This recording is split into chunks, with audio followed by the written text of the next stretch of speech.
성도 여러분 안녕하세요. 우리 함께 제창하고 시작하겠습니다. 하나님은 아멘. 오늘은 범죄가 된 다윗의 인구조사라는 제목으로 하나님의 말씀을 전하겠습니다. 우리 주제 성경절 하나님의 말씀 사무엘하 24장 10절 또 17절의 말씀을 함께 보겠습니다. 사무엘하 24장 10절과 17절 말씀을 함께 보겠습니다. 다윗이 인구 수를 조사한 후에 그 마음에 자책하고 여호와께 아뢰되 내가 이 일을 행함으로 큰 죄를 범하였나이다. 여호와여 이제 간구하옵나니 종의 죄를 사하여 주옵소서. 내가 심히 미련하게 행하였나이다 하니라. 17절 다윗이 백성을 치는 천사를 보고 곧 여호와께 아뢰어 가로되 나는 범죄하였고 악을 행하였사거니와 이 양무리는 무엇을 행하였나이까? 청컨대 주의 손으로 나와 내 아비의 집을 치소서 하니라. 아멘.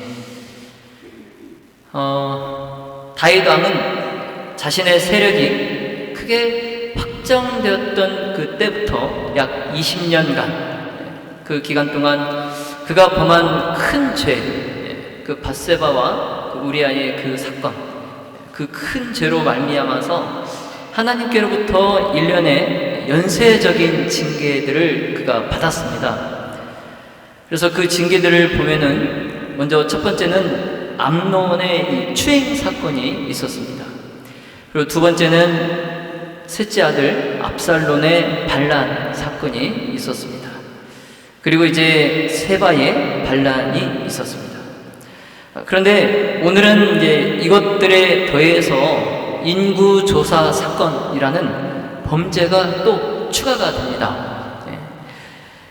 여러분, 다윗은 하나님께서 그를 처음부터 그를 부르셨을 때에 그가 시험을 견딜 수 있도록 그를 준비시켜 주심을 통해서 하나님의 사랑에 대한 귀중한 경험 그리고 성령의 풍부한 선물을 받았던 사람이에요.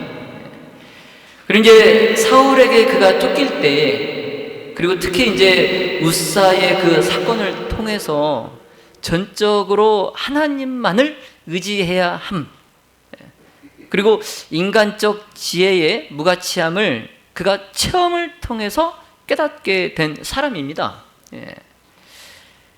자, 그러나 다윗은 그가 이제 왕위에 오르고 이제 전 이스라엘의 그런 통치자가 되고 나서 그가 얻게 된 이러한 세속적 성공과 명예가 다윗의 품성을 매우 약하게 하여서 그가 참 결국 사탄에게 여러 번 패배를 당합니다. 예를 들자면 이제 이방 백성과의 교제, 그 교제가 그 이방 민족들의 풍습을 따르고 싶은 그런 욕망을 불러일으키고 또 그 다윗에게 세속적 위대함에 대한 야심을 불붙게 하는 것입니다.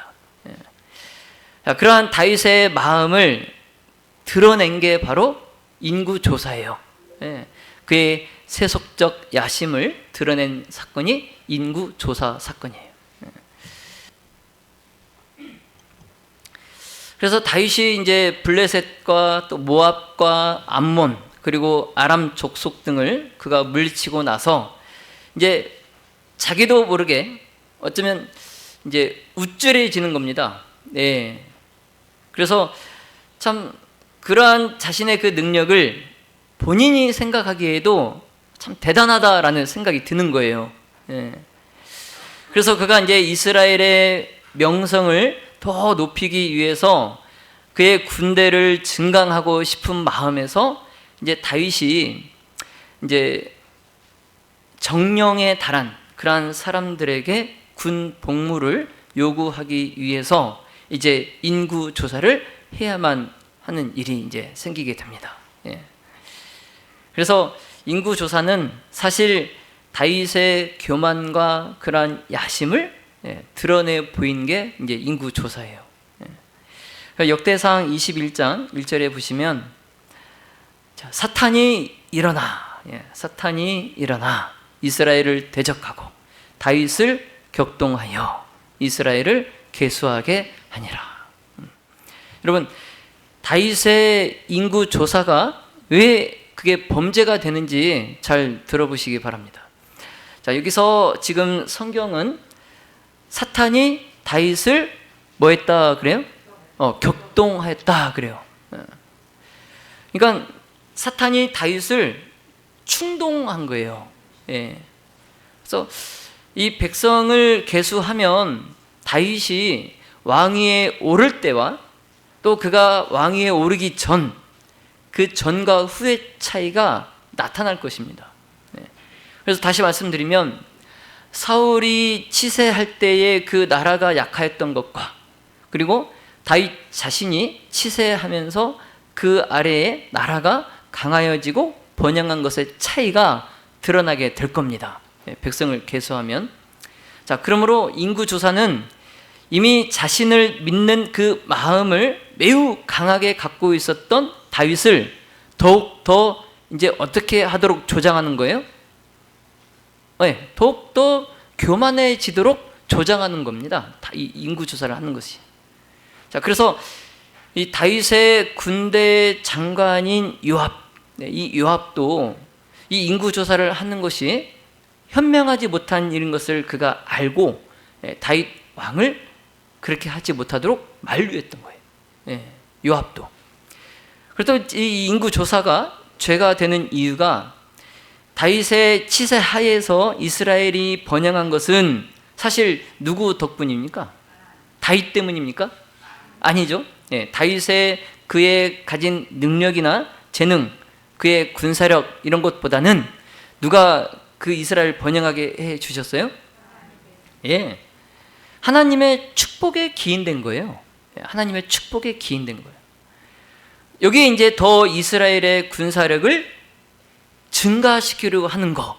이게 이제 다른 민족들에게 이스라엘의 백성들이 신뢰하는 것은 하나님의 능력이 아니라 저 막강한 군사력이었구나. 이런 이제 인상을 줄 우려가 있었던 겁니다. 그렇죠?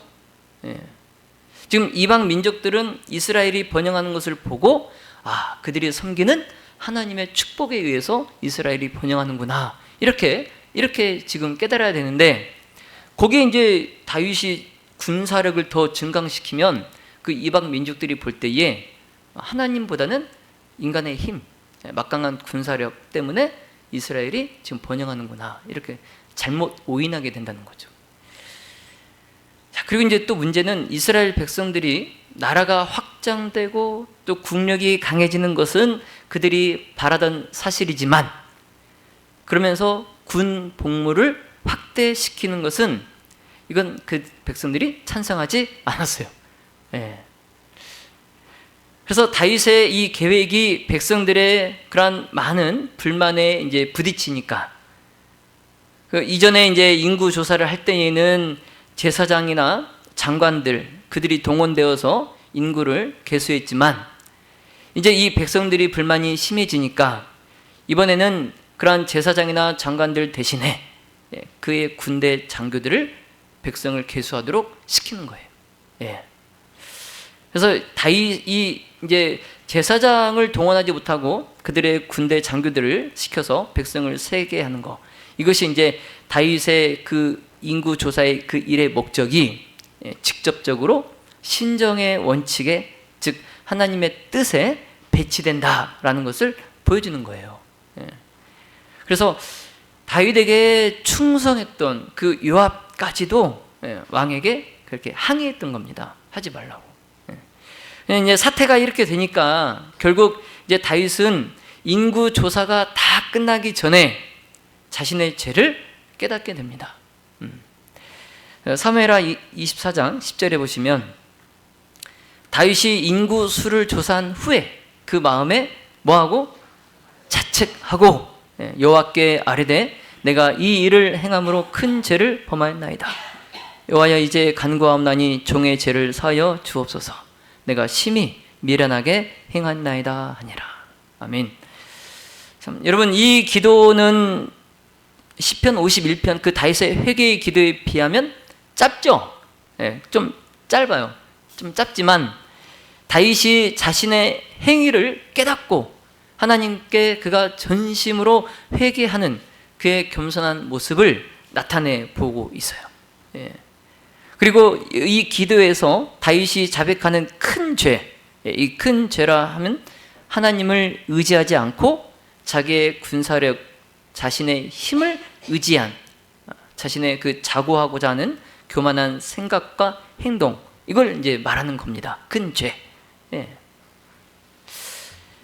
그래서 여기서도 지금 우리는 사울과 다윗의 확연히 다른 차이점을 우리가 볼 수 있어요. 자, 사실 다윗을 다윗 되게 한 거, 즉 그의 이름의 뜻처럼, 다윗의 이름의 뜻처럼 사랑받는 자, 사랑받는 자가 되게 한 가장 큰 요인은 다윗의 솔직하고도 겸허한 회개에 있습니다. 회개. 근데 사울은 자신의 죄를 알고도 그가 하나님 앞에 자신을 겸비하지 않았지만 그에 비해서 그에 반해 다윗은 간음과 또 살인 그리고 교만 이러한 큰 온갖 죄악들을 그가 저질렀음에도 자신이 잘못되었다는 걸 깨닫는 순간 그가 지체하지 않고 무릎을 꿇고 회개의 눈물을 흘렸다는 거죠. 그래서 이 회개가 사울과 다윗의 운명을 가르는 아주 결정적인 것이 됩니다. 회개. 그래서 오늘도 다윗은 또다시 그가 하나님께 크게 범죄합니다. 자, 그렇지만 다윗은 자신의 명을 이행하고 돌아온 이 요압의 보고를 접한 직후에 그가 참 무뎌져 있던 그 양심, 그의 양심의 기능이 회복이 되어서, 그래서 이때 이 노란색 큰 글씨 자책하다라는 말이 있잖아요. 자책하다. 이 말이 히브리어로 치다, 때리다 이런 뜻이에요. 그러니까 무뎌진 그 이민족과의 교제를 통해서 또 그래 자고하고자 하는 그런 교만한 자신의 그 마음 때문에 무뎌진 그의 양심이 침을 당하는 거예요. 때림을 당하는 거예요. 그래서 그가 이제 자신의 허물을 발견하게 되는 것을 지금 말하고 있는 겁니다. 예. 자, 그러면서 다윗은 자신의 죄를 깨닫고 깊은 참회의 눈물을 흘려요. 자, 그러나 이번에 회개는 그 이전의 회개와는 달리 그가 자신의 죄를 발견하기까지는 무려 약 10개월이라는 시간이 걸립니다. 예. 자기의 죄를 깨닫기까지 10개월의 시간이 걸려요. 그래서 사무엘하 24장 4절과 8절에 보시면 요압과 장관들이 이스라엘 인구를 조사하려고 왕의 앞에서 물러나서 9달 20날 만에 예루살렘에 돌아옵니다. 그러니까 다윗의 인구 조사를 하라는 명을 받고 왕 앞에서 물러난 그들이 몇 개월 만에 돌아왔어요? 왕 앞에? 9달 20날 만에, 약 한 10개월 만에 돌아왔어요. 그러니까 이번에 다윗의 회개는 자신의 죄를 깨닫기까지 지금 몇 개월의 시간이 걸린 거예요. 약 10개월의 시간이 걸린 거예요. 그래서 그 긴 10달 동안, 10달이면 누가 태어납니까? 아이가 태어나잖아요. 그 긴 10달 동안 정말 이 이생의 자랑, 이 이생의 자랑이라는 그 편협한 그 사고에 그가 사로잡혀서 무려 10달 동안을 하나님과의 바른 관계를 유지하지 않고 그가 살았다는 것을 말해줘요. 다윗이. 자, 그런데도 하나님께서는 그가 스스로 그가 자기의 죄를 깨우칠 때까지 어떻게 하셨어요? 길이 참으시는 하나님을 우리가 볼 수 있는 겁니다. 그러니까 어쩌면 우리의 죄를 우리가 스스로 깨달을 때까지 또 하나님께서 지금도 길이 나에 대해서 참고 계신다는 거죠. 자, 한편 이제 다윗의 회개의 특징이 여기서도 이제 나타나는데 그게 뭐냐면 다윗은 자신의 실수에 따르는 책임, 그 당시에는 이제 하나님의 형벌이 즉각 내리던 시대잖아요. 그래서 우사도 법궤 옆에서 곧바로 그냥 죽었잖아요. 형벌 받고. 그래서 자신의 실수에 따르는 책임, 하나님의 형벌을 그가 회피하지 않는다라는 것을 우리가 볼 수 있어요. 그의 회개 기도에서. 그러니까 다윗은 회개를 할 때에 자신의 범죄에 대한 변명을 하지 않아요. 변명을 하지 않습니다. 그냥 하나님의 공의로우신 손길에 자신을 전폭적으로 맡겨요. 그리고 그 이후에 진행되는 모든 일들에 대해서 하나님의 주권을 그가 인정하는 그러한 신앙적 태도를 우리에게 보여줍니다. 자, 얼마나 두렵겠습니까? 그렇죠? 그 당시에 큰 죄를 범하면 곧바로 그 자리에서 죽을 수도 있고 문둥병이 발할 수도 있고 뭐 말을 하지 못하게 될 수도 있고 정말 두려울 수도 있어요. 하나님의 형벌이. 그러나 여러 많은 사람들이 하나님의 형벌이 무서워서 형벌을 회피하고자 변명하고 또 그러한 전심의 회개가 아닌 그러한 가식적인 그런 회개를 하는데 다윗은 그렇게 하지 않았다는 거죠.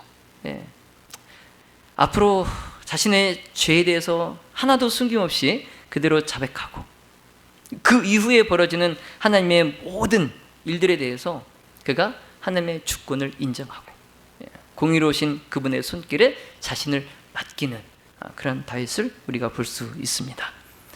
이렇게 이제 양심의 가책을 받은 다윗이 자기의 죄를 하나님께 아뢰었을 때에 선지자 이 갓이 다윗에게 다음과 같은 하나님의 기별을 가지고 옵니다. 그래서 하나님은 다윗에게 선택지를 주시고 세 가지 중에서 하나를 선택하도록 하십니다.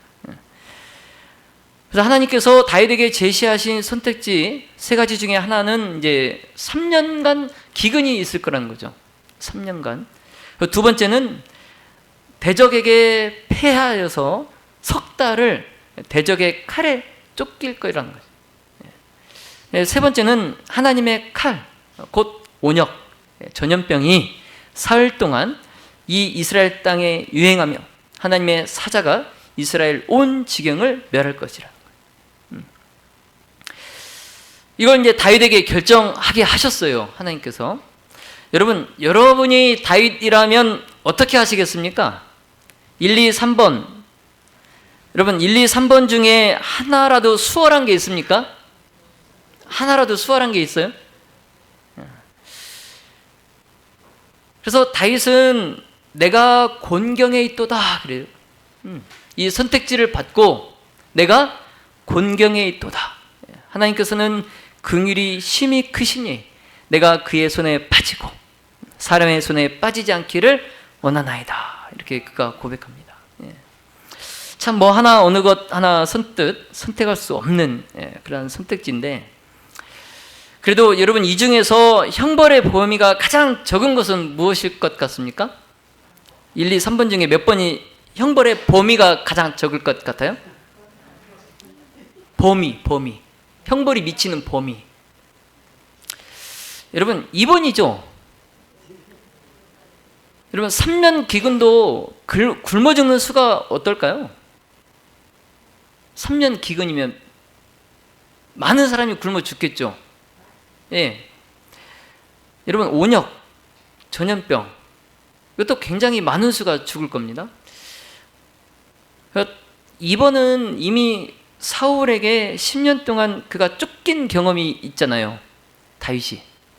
그래서 그때 노하우를 살리면 아마 석 달을 대적의 칼에 쫓기는 것 아마 그거는 좀 수월할 수도 있겠어요. 그가 이미 경험을 했기 때문에. 그래서인지 모르지만 이제 결국 하나님께서는 다윗이 한 번도 경험하지 못한 3번 준영이가 아니고 3번 온역 온역의 형벌을 내리십니다. 요즘 3번 하면 무조건 준영이의 생각이시죠.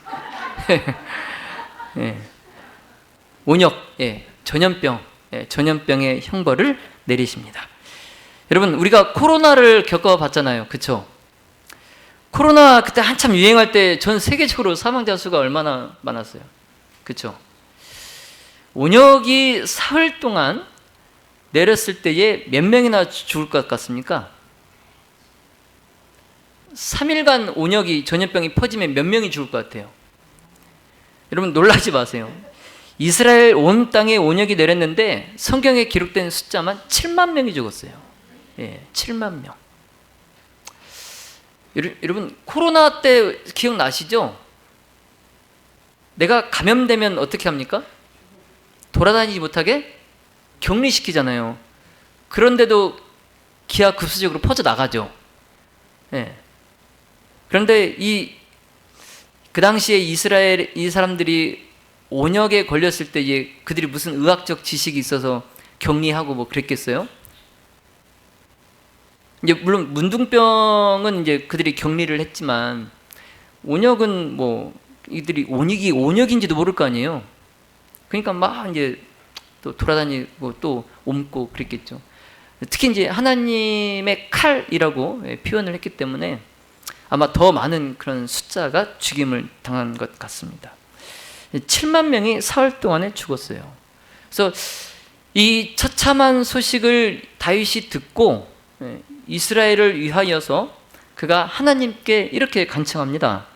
24장 17절에 다윗이 백성을 치는 천사를 보고 곧 여호와께 아뢰어 가로되 나는 범죄하였고 악을 행하였거니와 이 약물이는 이 백성들은 그들이 무엇을 행하였나이까? 청컨대 주의 손으로 나와 내 아비의 집을 치소서. 네.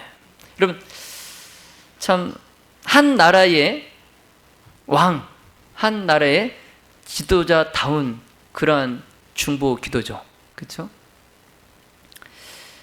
여러분 다윗의 이 말대로 죄는 누가 지었어요? 다윗이 지었어요. 근데 왜 하나님은 이스라엘 백성들을 그것도 무려 7만 명씩이나 죽이셨을까요?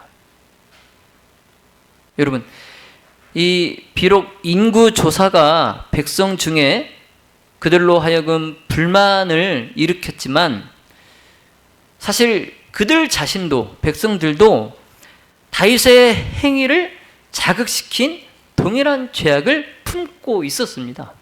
예. 자, 그러므로 하나님께서는 압살롬의 죄를 통하여서 다윗을 형벌하신 것처럼 다윗의 과오를 통하여서 죄는 비록 다윗이 지었지만 다윗의 과오를 통하여서 이스라엘의 죄악을 벌하신 거예요. 예. 자, 그러나 이제 하나님께서 이스라엘을 위하여서 다윗의 이 기도를 들으셔서 이제 이스라엘에게 내리는 그 재앙이 그쳤어요. 예. 자, 이제 말씀을 정리하겠습니다.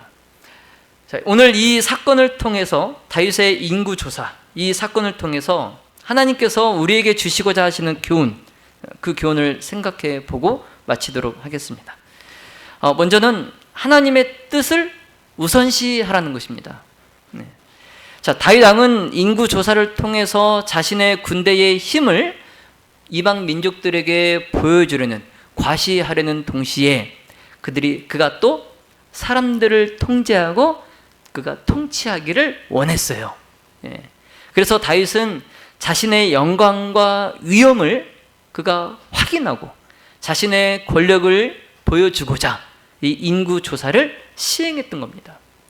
자, 그러나 이것은 하나님의 권고와 뜻과는 다른 일이었어요. 그래서 하나님은 다윗 왕에게 이스라엘의 번성과 번영을 약속하셨고 그의 왕국을 영원히 견고하게 세우실 것을 약속을 하셨어요. 자, 그러나 다윗 왕은 자신의 힘과 영광을 중요시하면서 하나님의 이 약속을 잊어버리고 인구 조사를 실시한 겁니다. 자, 따라서 하나님께서는 이 일로 다윗 왕을 징계하신 거예요. 그래서 그 결과로 7만 명이라는 많은 이스라엘 백성들이 죽음을 당했습니다. 우리도 그렇습니다. 우리도 참 돈, 그 다음에 세상적 성공, 그리고 권력, 그리고 명예, 이런 것들에 유혹에 우리가 처했을 때에 우리는 하나님의 뜻과 우리의 의지 간에 갈등이 생겨요. 예. 그러면서 하나님의 뜻과 우리의 의지 간에 이 갈등이 생기면서 이제 우리가 이제 고민을 하게 되는 거죠. 근데 그러한 때일수록 더욱 교만할 위험을 내가 인식하고 내가 더 영적으로 경계를 세워야 됩니다. 그러한 때일수록. 그래서 우리 모두가 자신의 욕망과 자만심을 위해서 하나님의 뜻을 잊어버리지 않기를 바랍니다. 하나님의 뜻을 따라가며 우리의 선택과 행동을 정하시기를 바랍니다. 다음으로는 이제 겸손히 회개하고 하나님의 은혜를 바라라는 거예요. 다윗은 하나님의 경고에도 불구하고 그가 인구 조사를 진행하고 그 결과로 하나님의 진노를 그가 사게 됩니다. 자, 그러자 다윗이 자신이 하나님께 범죄하였음을 깨닫고 자신의 행위에 대해서 깊이 후회하고 또 하나님께 찾아와서 죄를 자백합니다.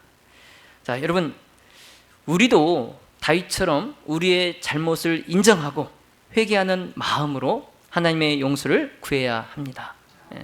그리할 때에 하나님은 우리를 사랑하시고 또 용서하셔서 우리의 미련과 자만심을 제거해 주실 줄로 믿습니다. 이제 끝으로 우리의 행동에는 책임이 따른다는 거예요. 여러분, 똑같은 잘못을 해도 똑같이 길 가다가 쓰레기를 버려도 저 같은 일반인과 공인 둘 중에 누가 더 사람들에게 지탄을 받습니까? 네? 제가 쓰레기 버렸다고 해서 누가 막 그렇게 요구 안 할 거예요. 그런데 공인이 뭐 연예인이나 정치인이나 이런 공인이 쓰레기를 버리면 굉장히 뭐라고 할 겁니다, 사람들이. 다윗도 공인이죠. 다윗도 한 나라의 왕이고 백성의 지도자고. 그래서 다윗의 선택은 많은 사람들에게 영향을 미칩니다. 네. 그래서 그 결과로 그들이 죽음을 당하게 되었어요. 네. 여러분, 우리도 비록 평범한 사람이지만 우리는 누구의 자녀입니까? 하나님의 자녀예요. 그래서 그리스도인이랍니다. 그리스도인. 우리는 그리스도인이에요. 그래서 우리의 선택과 행동도 이 주변 사람들에게 영향을 미칩니다. 예, 영향을 미쳐요. 그래서 제가 실명은 거론하지 않겠지만 우리 교회에 어느 분도 굉장히 행동이 조심스럽다는 거예요. 아파트에서 아니 교회 다니는 사람이 저래? 이럴까봐 조심스럽다는 겁니다. 근데 실제로 우리는 그렇게 생각 안 하고 편하게 살 수 있지만 남들은 우리를 예의주시한다는 거예요. 우리가 교회 다닌다는 것을 아니까. 아니까. 그래서 우리의 선택에 대해서 우리가 책임을 져야 되고 우리가 정말 언행에 있어서 다른 사람들에게 감화를 끼치는 그러한 선행, 좋은 모습을 우리가 보여야 됩니다. 그래서 우리가 옳은 선택을 통해서 주변 사람들에게 복을 주는 그런 삶을 살아가시기를 바랍니다. 이처럼 오늘 살펴본 다윗 왕의 인구조사 사건, 이것은 우리에게 교훈을 전해주는 중요한 이야기입니다.